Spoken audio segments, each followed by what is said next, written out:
هل تعرفون من هم السلف؟ اسمعوا قول النبي صلى الله عليه وسلم، قال بأبي هو وأمي خير الناس قرني ثم الذين يلونهم ثم الذين يلونهم. السلفية ليست دكانا لنا ولا حانوتا لأبينا ولا سوقا لجدنا. السلفية ليست حكرا على مذهب فقهي معين، بل السلفية تجمع جميع المذاهب الفقهية، تعمل بأقوال الأئمة كلهم إذا وافقت الدليل. إذن لماذا الهجوم على الوهابية؟ لماذا الهجوم على السلفية؟ لماذا حصر السلفية في زاوية والإسلام في عالم آخر؟ السلفي إذا حدثك قال حدثنا مالك عن نافع عن ابن عمر أن رسول الله صلى الله عليه وسلم قال.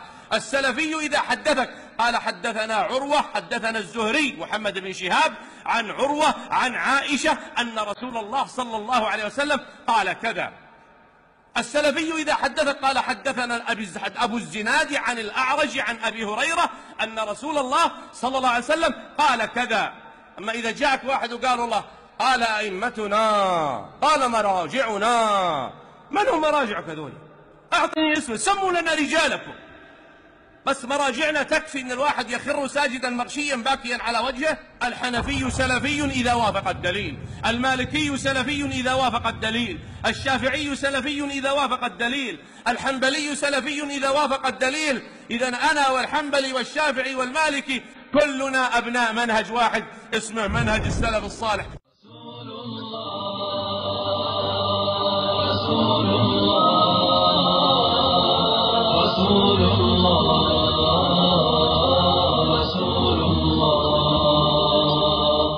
رسول الله ربنا وبالإسلام أحيانا، وعلمنا بأن نبقى لدين الله أعوانا.